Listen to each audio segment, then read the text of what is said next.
Selamat pagi saudara-saudara. Berjumpa lagi dengan saya di sini dengan suasana yang baru. Saya bersyukur mendengar lagu yang sangat menyentuh hati pagi hari ini dari Bapak David Wangsa, The Shepherd of My Heart. Setiap kali kita mengerti saudara-saudara bahwa tidak semua itu predictable, tidak semua itu bisa diduga apa yang akan terjadi. Kita ingat satu perkataan dari firman Tuhan, jagalah hatiku dan kenalah akan pikiranku, kalau jalanku serong luruskanlah. Yaitu senada dengan apa yang dilantunkan oleh Pak Wangsa pagi hari ini. Nah saudara, hari ini kita akan merenungkan satu tema dari kitab Pengkhotbah yang terpusat pada pasal 3 ayat 11 yang berjudul Tuhan akan membuat segala sesuatu indah pada waktunya. All beautiful in His time. God has made everything beautiful. Mari kita berdoa. Kami bersyukur untuk kesempatan anugerah yang Tuhan berikan kepada kami untuk bisa datang ke rumah Tuhan, untuk mendengar firman Tuhan dibacakan dan diberitakan, mendengar suara-suara hati, suara dari lantunan lagu yang menjunjung tinggi kebesaran nama Tuhan di atas segala sesuatu. Kesempatan ini adalah anugerah yang dibukakan oleh Tuhan. Karena banyak sekali orang di luar memanggil nama Tuhan, Tuhan. Tetapi mereka tidak memiliki kesempatan untuk datang beribadah kepada Tuhan. Daya tarik dunia, tipu daya, kuasa kegelapan, dan kekuatan tangan-tangan yang tidak terlihat, itu banyak menyeret hati manusia jauh daripada Allah, dan banyak membutakan mata rohani banyak orang. Seperti yang dikatakan oleh Tuhan Yesus pada akhir zaman, banyak orang tidak bisa melihat mana Mesias yang sejati dan tidak bisa menemukan firman Tuhan yang sejati. Oleh sebab itu Tuhan, pada saat kami akan merenungkan firman Tuhan pagi ini, kiranya Roh-Mu akan menuntun kami untuk menikmati sedalam-dalamnya dari kemurnian firman Tuhan tersebut. Urapilah hamba-Mu yang penuh dengan kelemahan ini untuk bisa menyampaikan firman Tuhan dengan baik, jelas, dan tidak menyimpang daripada kebenaran kitab suci. Dalam nama Tuhan Yesus kami berdoa. Amin. Saudara, kita fokus kepada ayat 11. Yaitu Tuhan sudah membuat segala sesuatu indah pada waktunya. Dan Tuhan Allah itu telah menanamkan kekekalan di dalam hati manusia. Tetapi manusia tidak bisa menyelami, tidak bisa mengerti pekerjaan Allah dari awal sampai pada akhirnya. Nah saudara, mari kita membuka konteks sejarah daripada pasal 3 ini. Historical context, konteks sejarah daripada ayat ini, saudara-saudara, itu ada hal yang unik sekali yang ditulis oleh Raja Salomo bukan secara acak, tetapi dengan maksud teologia dan maksud rohani yang menuju kepada satu titik poin yang akan diberitakan. Kalau kita memperhatikan ayat 1 sampai dengan ayat 8, itu berisi 14 pasang. Ada perkataan, ada waktunya untuk dilahirkan, ada waktunya untuk meninggal, terus berpasang-pasangan. Yang berjumlah 14 pasang. Berarti ada 7 kali 2. Jadi 7 yang pertama itu adalah ekspresi realita kehidupan, kemudian ada jawabannya. Nah, kita mengetahui angka 7 dipakai oleh Alkitab itu untuk melambangkan kesempurnaan. Jadi kalau disebut 14, itu adalah kesempurnaan yang terjadi di dalam sejarah kehidupan manusia. Yang artinya, saudara-saudara, Pengkhotbah pasal 3 itu ingin mengatakan, ingin memberitakan satu perkara penting agar supaya manusia itu tidak melewatinya. Perkaranya itu adalah every event of human existence falls under God's sovereign appointment. Yang artinya setiap event di dalam keberadaan manusia itu akan mengarah kepada momentum-momentum yang berkaitan langsung dengan kedaulatan Allah. Berkaitan langsung dengan penetapan Allah itu sendiri, sehingga kita bisa mengerti nothing happens outside His authority.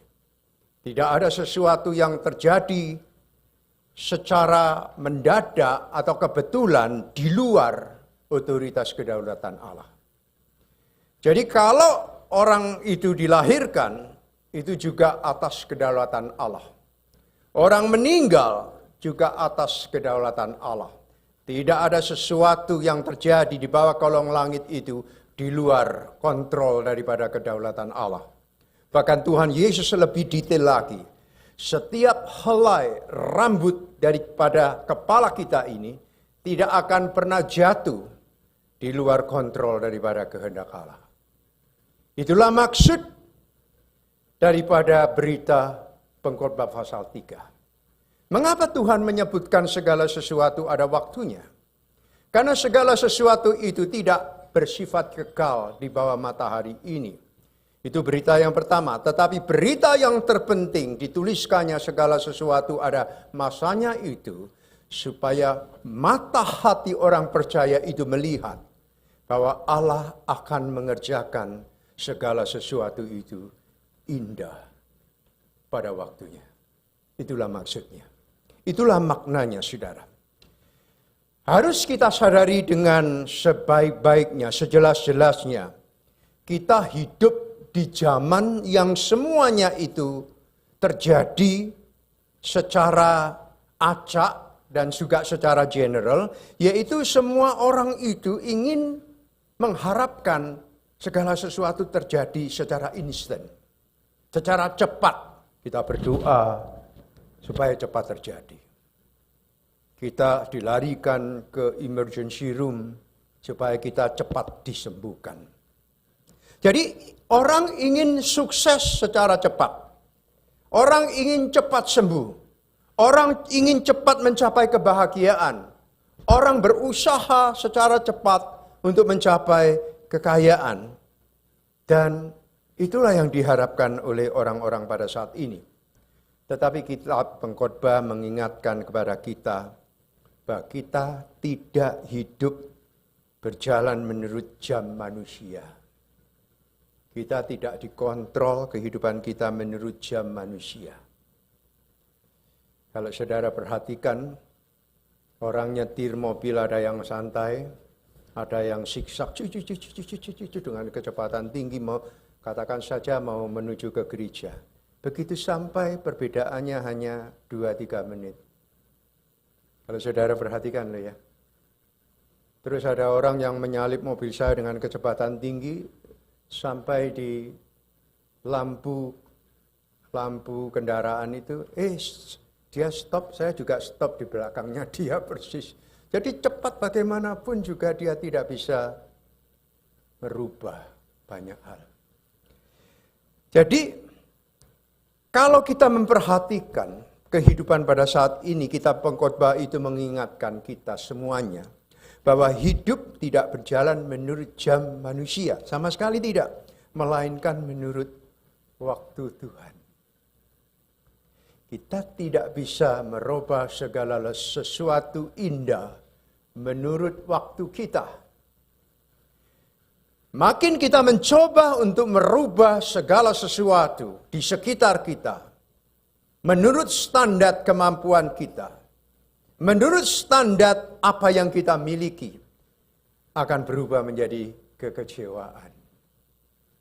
Kita akan mendapatkan pohon ara belum berbunga. Kita akan mendapatkan pohon anggur tidak berbuah. Kita akan mendapati satu kenyataan bahwa pohon ara itu mengecewakan. Jadi segala sesuatu yang baik yang kita andalkan, yang kita idam-idamkan di dalam hidup ini, saudara-saudara, kalau kita menaruh dan meletakkan iman, pengharapan, segala energi kehidupan kita kepada hal-hal yang demikian, maka kita akan mendapatkan satu kenyataan yang pahit, yaitu segala sesuatu mengecewakan. Mengecewakan. Oleh sebab itu, ayat ini mengajarkan satu kebenaran yang sangat sederhana, yang berbunyi demikian. Kalau Allah yang menjadikan, whenever God has made, kalau Allah sudah menjadikan, Allah juga akan menentukan waktunya. Dan Allah sendiri yang akan membuatnya indah. Jadi semuanya itu ada di dalam kedaulatan Allah. Mari kita renungkan perkara yang pertama. Perkara yang pertama ialah Allah akan membuat segala sesuatu itu indah pada waktunya. Dimulai dengan terang. Dimulai dengan terang. Pada saat Allah akan menjadikan langit dan bumi, pertama-tama Allah membuka lembar halaman pertama kitab penciptaan itu dengan kata-kata terang. Kenapa Allah membuka pekerjaannya itu dengan terang? Karena Allah itu adalah terang. Dan Tuhan Yesus mengatakan, "Aku adalah terang dunia. Barang siapa berjalan di dalam dia, dia tidak akan berjalan di dalam kegelapan." Di dalam bagian lain dari kitab suci, saudara-saudara, barang siapa tinggal di dalam terang, dia akan melihat Allah. Barang siapa yang tinggal di dalam Allah, dia itu milik Allah. Barang siapa yang tinggal di dalam terang, dia itu tinggal bersama-sama dengan Allah itu sendiri. Tetapi barang siapa yang hidup di luar terang, dia hidup di dalam kegelapan, dan kegelapan itu menguasainya. Nah, kita perhatikan satu kalimat pertama saja dari atas. Allah menjadikan. God has made. Sadar atau tidak sadar, saudara menerima ataupun menolak, sejak kita lahir dan ditaruh Allah di dalam kandungan ibu kita, itu adalah pekerjaan Allah. God has made di dalam kandungan ibu kita. Membingkai kita punya keberadaan. Dia menyulam mata hati kita. Dia merenda kita punya desire. Dia itu juga membordil segala sesuatu di dalam diri kita untuk membentuk identitas manusia sesuai dengan kehendaknya. Saya akan menjadi seorang waikung. Ya, anak saya sudah mengandung dan mengandung seorang anak laki-laki. Saya rindu sekali dipanggil waikung, waikung. Doa saya apa, saudara? Doa saya, Tuhan, berikanlah cucuku yang pertama ini tubuh yang elok seperti Raja Daud. Itu doa saya yang pertama. Yang kedua, Tuhan berikanlah cucu saya yang pertama itu hati yang takut akan Engkau. Hati yang indah kepadamu. Berikanlah kepada dia intelektual yang bijaksana. Agar dia menjadi manusia rohani yang mencari Engkau. Begitu dia lahir, dia punya tangisan yang pertama. Tangisan itu berbunyi, Hosana, Hosana anak Daud. Boleh kan saya berpengharapan seperti itu? Karena kenapa saudara-saudara? Karena dengan doa itu, kita menyelipkan terang di dalam rahim sang ibu.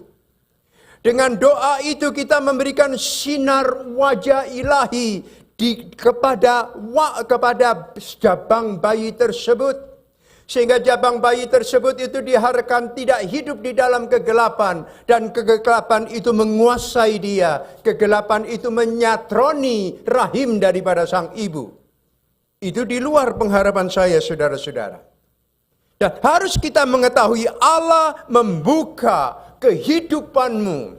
Memulai kehidupan keluargamu. Memulai kehidupan bisnismu, mulai kehidupan kesehatanmu, menyangkut apa saja, setiap single atau aspek di dalam kehidupan kita. Kalau Allah bekerja, Roma pasal 8 ayat 28 mengatakan, Allah turut bekerja di dalam segala sesuatu. God has made everything. Dia membuat segala sesuatu. Supaya orang itu mengalami kebaikan. Untuk mendatangkan kebaikan. Di dalam bahasa Ibrani itu untuk mendatangkan beauty. Mendatangkan kecantikan, kemuliaan, keayuan di dalam kehidupan ini. Bagi orang-orang yang mencintai dia. Jadi kalau Allah itu memulai pekerjaannya yang paling tidak dimengerti oleh manusia sejak dari awal. In the beginning.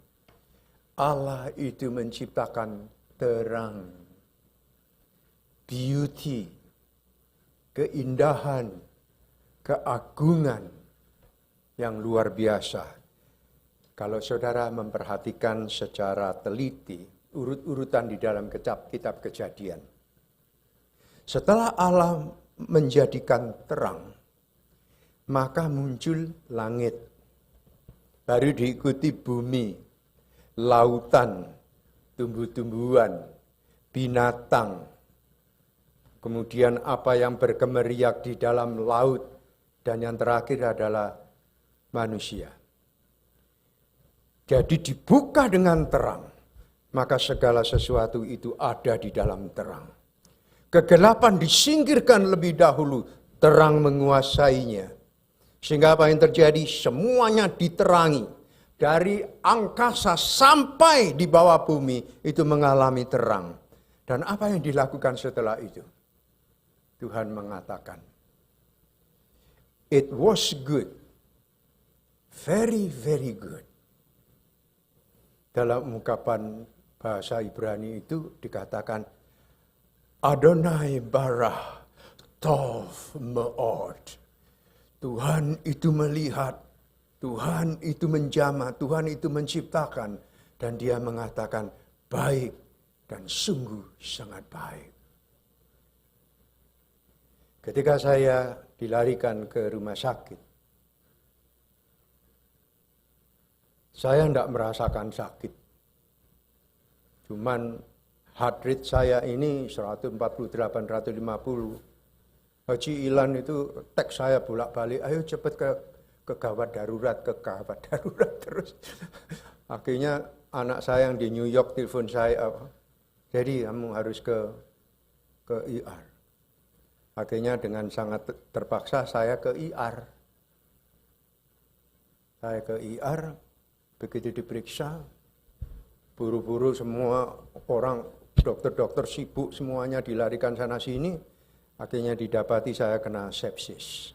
Sepsis itu infeksi yang dimulai daripada darah, kemudian merusak paru-paru, jantung, kemudian kidney apa ya? Ginjal, kemudian liver. Berapa hari yang lalu, kira-kira 3 hari yang lalu, saya baru tahu dan saya betul-betul kaget. Kardiologis itu mengatakan, tahu enggak Anda ketika dilarikan ke ICU? Enggak tahu. Jantungmu itu critically weak. Jadi jantung itu sudah sangat lemah, sehingga saya diberi bantuan pernafasan. Diikuti dengan paru-parumu berjalan lemah juga. Dan dibarengi juga dengan kamu punya ginjal, itu nyaris fail dan perlu cuci darah.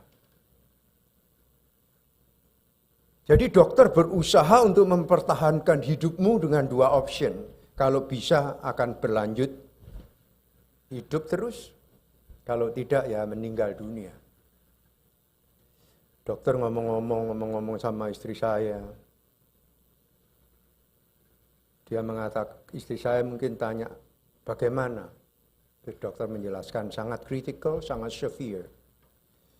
Kira-kira bisa berbulan-bulan baru bisa pulih. Dan di rumah sakit kira-kira berapa hari? Paling sedikit 12 hari. 3 malam saya di rumah sakit, saya mengalami mukjizat yang pertama.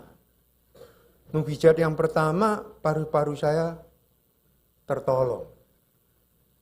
Terus darah saya sudah tidak keracunan lagi. Mukjizat yang kedua ialah saya bertemu dengan dokter kidney, ternyata kidney saya ini 86,6. Perfect, sempurna. Jadi enggak jadi cuci darah, cuma cuci sama sabun saja. Jadi enggak cuci darah, saudara-saudara. Ya puji Tuhan. Mukjizat yang ketiga ialah sebetulnya saya harus berbulan-bulan itu mengalami recovery, tetapi ternyata cuma 3 hari. Cuma 3 hari, kemudian saya diperbolehkan pulang. Ya pulanglah saya. Saya pulang, berapa minggu yang lalu saya masuk IR lagi, saudara. Karena saya pulang dengan membawa kantong bladder, ini dilubangi, dikasih selang, kemudian cairannya dikeluarkan supaya tidak infeksi. Lah itu lepas. Saya kira lepas, saya coba pasang-pasang sendiri, saya copot itu verbalnya, saya pasang-pasang sendiri. Kok tidak bisa masuk ya? Tidak bisa masuk. Kemudian saya ke IR, prosedurnya sama seperti saya masuk pertama kali, saudara. Periksa ini, periksa itu, dilarikan ke CT scan, lari ke MRI. Waduh, macam-macam sampai saya, ngapain sih dokter itu cuma masang begini aja kok enggak bisa. Terus saya bilang sama dokter, tinggal pasang kenapa tahu? Oh tidak, sesimpel what you said my friend. Loh, harus surgery lagi. Oh my goodness. Terus saya ngomong sama dokternya, daripada kamu susah-susah memasang kateter itu masuk ke dalam gallbladder saya, lebih baik kan dioperasi sekaligus. Ambil gallbladder itu beres sudah. Enak aja kamu itu. Tapi dokternya baik. Oke, kita diskusikan. Didiskusikan. Akhirnya pagi-pagi jam 10 hari Jumat dia datang. Kita akan melakukan gallbladder study. Nah, saya mengalami mukjizat yang keempat, saudara. Setelah dimasukkan dalam scanner yang besar gitu di ruang MRI, 1 jam saya baring di situ, dipelajari. Ternyata apa? Gallbladder saya itu berfungsi secara normal. Loh, ini bagaimana itu ya? Normal. Jadi dokternya janji sama saya, kalau hasil daripada scanner ini ternyata gallbladdernya positif, artinya tidak berfungsi sama sekali, besok pagi kamu segera dioperasi. I hope so, saya bilang gitu. Jadi tidak menunggu sampai Juli tanggal 31. Tapi, kalau gallbladdermu itu negatif, artinya berfungsi secara baik, kamu pulang tanpa membawa drainer itu lagi. Jadi ditutup lubangnya. Ternyata pagi hari dia datang, oh negatif. pulang saya sampai hari ini. Besoknya saya kerja mowing, potong-potong pohon dan sebagainya. Baik, sampai hari ini. Nah, saudara, banyak hal kalau Tuhan itu bekerja, God has made, Allah membuat segala sesuatu indah pada waktunya. Kenapa pada waktunya? Saya ini mau pulang Juni 22 sampai Juli 22 pulang Indonesia. Nah, pada rentan waktu itulah saya sakit. Saya di rumah sakit. Coba bayangkan kalau saya terjadi hal seperti itu di Indonesia, saudara. Mungkin saya pulang ke LA cuman abunya doang kali ya. Itu mujizat yang Tuhan lakukan, yang di luar kita punya pemikiran, saudara. Allah sudah menanamkan kekekalan di dalam hatiku. Tahun 2017 ketika saya mendarat di LA, Tuhan sudah menanamkan kekekalan di dalam hatiku. Aku mau engkau melayani aku. Sudah berapa tahun kau meninggalkan pelayanan, tiba saatnya engkau kembali ke sini untuk melayani aku kembali. Dan aku mau kau meneruskan pekerjaan Tuhan itu dengan apa yang aku berikan kepadamu. Ternyata Tuhan menepati janjinya. Tuhan memelihara tanpa saya bisa mengerti. Dia memelihara diriku seperti biji mata Tuhan itu sendiri. Jadi kalau kita sebagai anak manusia mengerti dan memegang janji Tuhan, kalau Allah memulai pekerjaannya di dalam hidupmu, Dia tidak akan pernah berhenti sampai pekerjaannya itu selesai. Apakah Allah menunggu saudara mengerti? Dia tidak akan pernah menunggu saudara sampai mengerti pekerjaannya. Karena tertulis di dalam kitab suci, tidak ada satu orang pun yang paling bijaksana, yang paling berhikmat, mengerti pekerjaan atau perbuatan Allah itu from the beginning to the end. Tidak ada seorang pun yang bisa mengerti. Tetapi walaupun kita tidak mengerti, bukan berarti Allah itu berhenti bekerja. Allah memulai pekerjaannya sampai segala sesuatu indah pada waktunya. Kalau Allah memulai pekerjaannya untuk menyatukan perkawinanmu, kalau Allah memulai pekerjaannya dengan memberkati hidup pernikahanmu, kalau Allah memulai pekerjaannya untuk memberkati pekerjaanmu, keturunanmu, Allah berkata keturunanmu tidak akan menjadi peminta-minta. Allah akan melakukannya itu dengan setia dalam hidupmu. Amin. Saudara, kalau Allah memulai, belajarlah untuk memulai segala sesuatu dengan Tuhan. Pada saat engkau bekerja, pekerjaan yang kecil sekalipun, mulailah dengan Tuhan. Seperti janda Sarfat memulai membuka tempayannya. Tidak membuka tempayannya dengan kekhawatiran, tidak membuka tempayannya dengan keraguan-raguan. Tetapi membuka tempayannya bersama-sama dengan Tuhan. Dia memulai pekerjaannya dalam step pertama itu bersama-sama dengan Tuhan. Jangan menjadikan Tuhan Allah sebagai step terakhir yang hendak saudara ambil dalam hidupmu. Belajarlah dari Ananias dan Safira. Dia mencuri uang yang sebetulnya uang persembahannya sendiri, tapi dia curi. Dia khawatir akan hidupnya. Yudas Iskariot memulai hidupnya tidak bersama-sama dengan Kristus, saudara-saudara.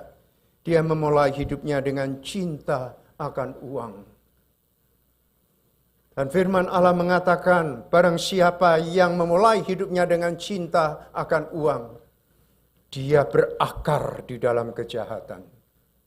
Mulailah hidupmu bersama-sama dengan Allah. Karena kenapa? God has made everything beautiful in its time. Tuhan akan membuat segala sesuatu, bukan satu, bukan dua, bukan tiga. Segala sesuatu yang berkaitan langsung dengan kehendak Allah, dengan rencana Allah, dengan plan yang di-set up di depan kita. Tuhan tidak akan berhenti melakukan pekerjaannya sampai dia berteriak, "It is finished." Tetelestai, sudah selesai. Termasuk pekerjaanmu. Termasuk keselamatanmu.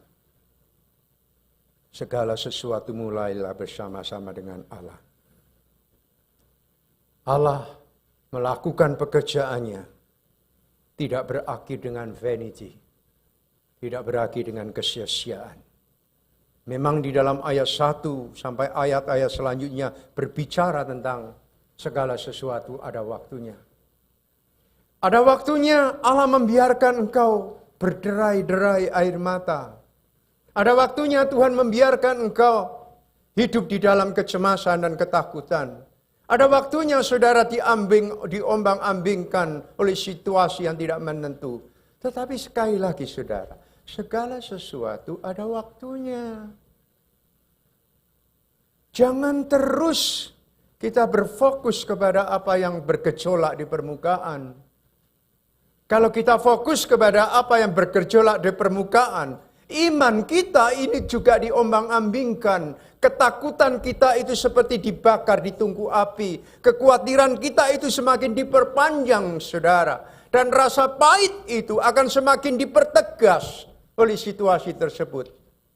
Karena ada yang turut bermain di arena seperti itu. Yang disebut the battlefield arena. Segala macam kekuasaan, segala macam kepentingan berkecamuk di situ. Tetapi Tuhan Allah berkata, aku memanggil engkau keluar. Untuk apa? Untuk melihat I start working for you. Saya ingin saudara mengerti Allah mulai bekerja di dalam hidupmu. Untuk mendatangkan apa? Untuk mendatangkan kebaikan bagi orang-orang yang mengasihi Dia. Dan apa yang Tuhan kerjakan, saudara? Satu, tidak pernah aus. Yang kedua, tidak pernah dimakan oleh usia. Yang dikerjakan oleh Allah itu tidak memiliki dimensi kesia-siaan. Tidak ada dimensi kesia-siaan.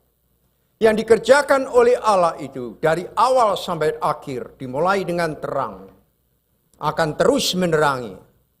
Di dalam doa berkat itu kan selalu dikatakan, kiranya Tuhan memberkati engkau. Terus kalimat yang kedua, kiranya wajahnya itu menyinari engkau dan memberikan engkau kebaikan dan berkat. Jadi wajah Allah itu bersinar.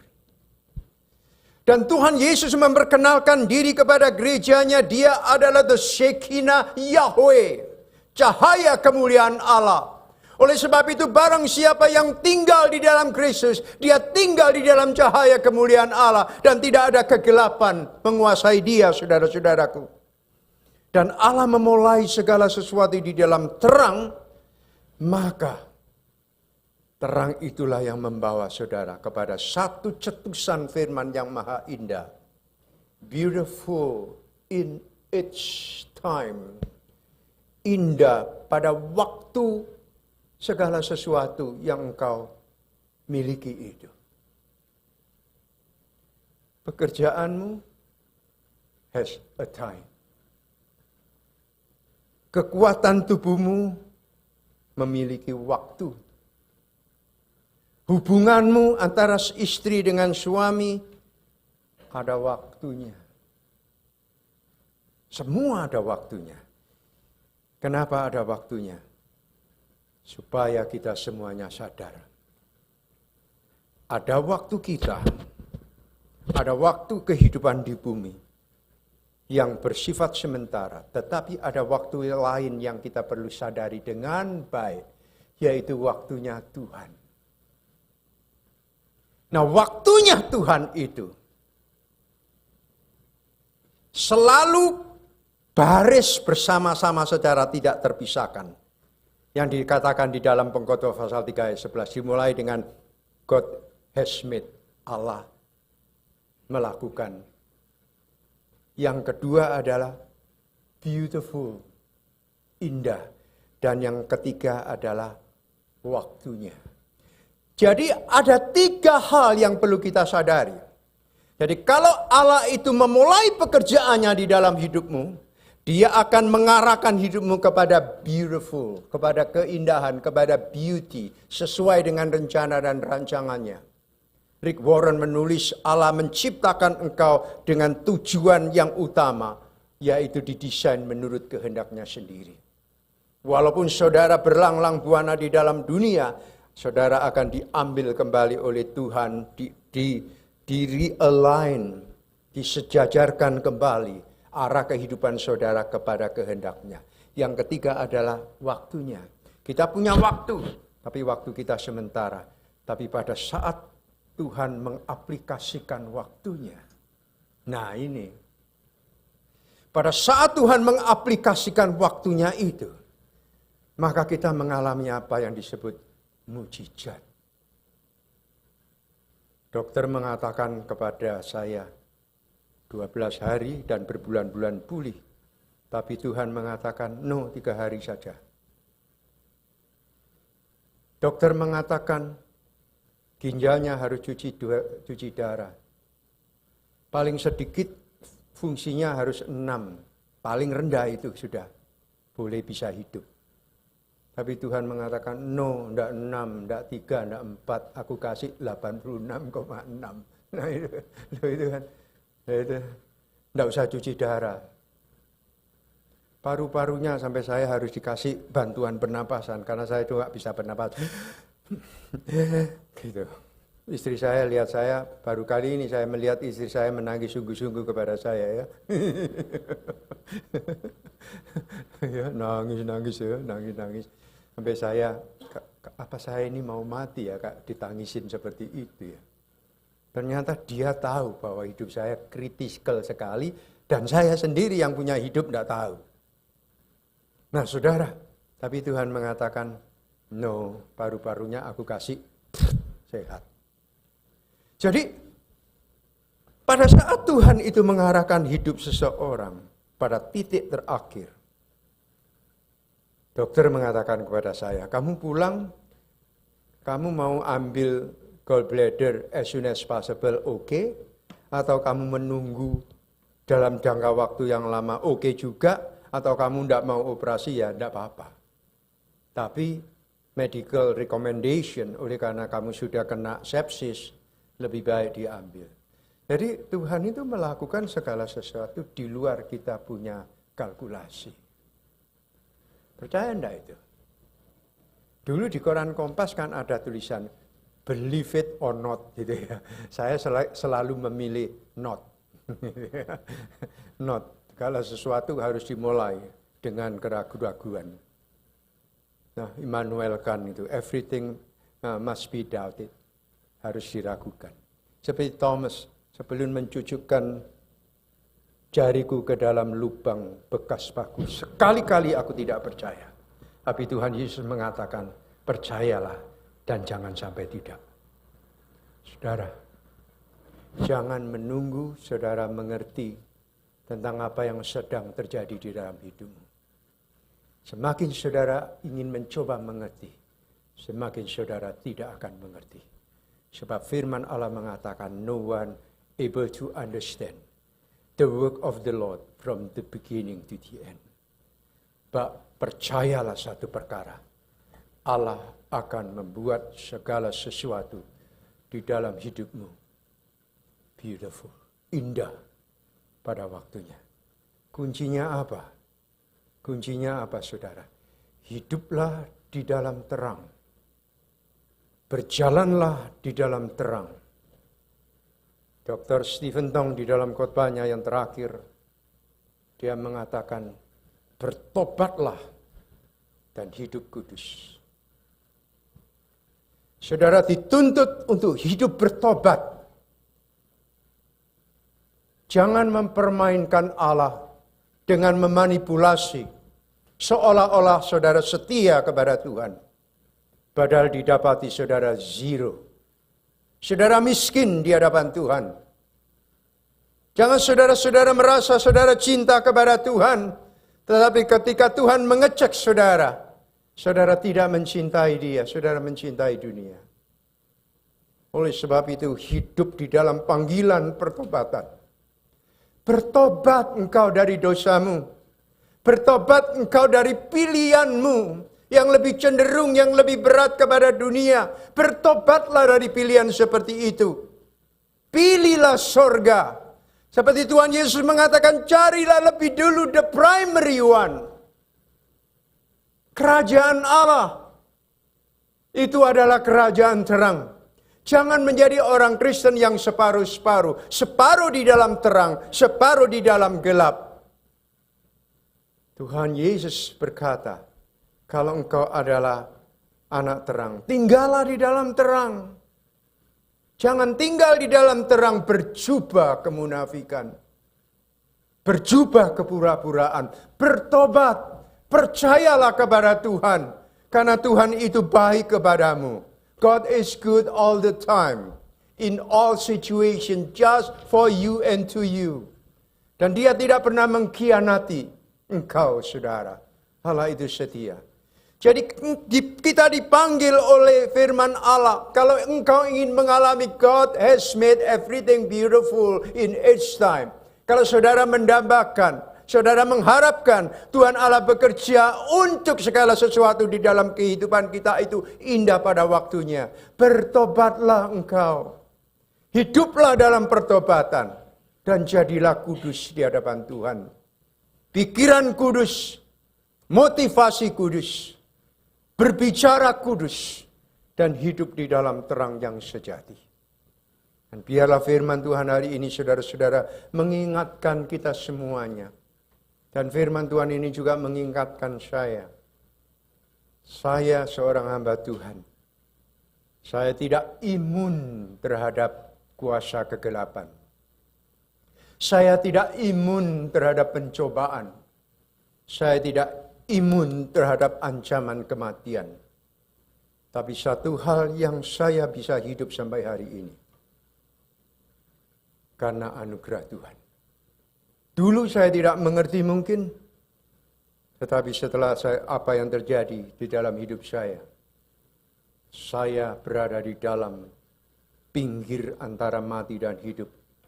Pada saat itu saya menyadari. Tuhan betul-betul ini realitas yang sejati. Bahwa aku hidup oleh karena anugerah-Mu. Think about that. Think about that. Jangan sia-siakan waktu saudara. Jangan mengatakan saya kuat, saya masih oke. No. Kita tidak bisa mengklaim diri kita kuat berdasarkan kita punya perhitungan. Kita harus bertanya kepada Tuhan. Sampai di mana Engkau menolong aku, Tuhan? Ebenezer. Ebenezer, sampai di sini Tuhan menolong aku. Bukan karena Engkau, bukan karena aku. Dan bagian yang terakhir yang saya ingin sitir. Bukan karena kuat. Bukan karena gagah. Bukan karena sehat. Bukan karena kaya. Bukan karena saudara punya status yang tetap. Bukan karena saudara tidak punya status. Tetapi saudara hidup hari ini. Hanya oleh karena anugerah Tuhan. Amin. Mari kita berdoa. Renungkan firman Tuhan sejenak, saudara. Panggilan firman Tuhan hari ini, kalau saudara ingin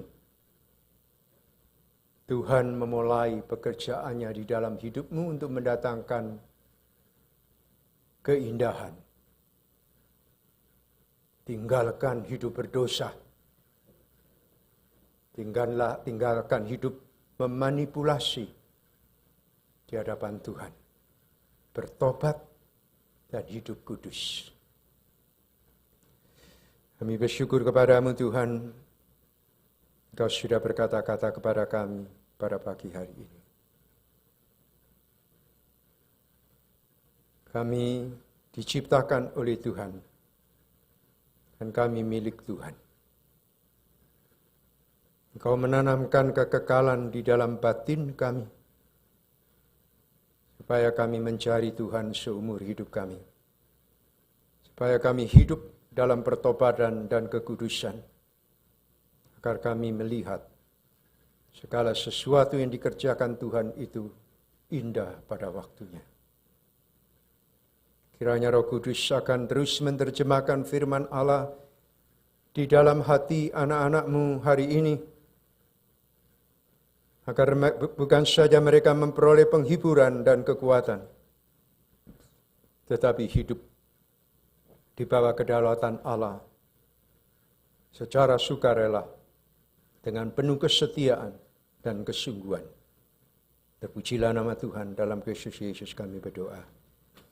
Amin.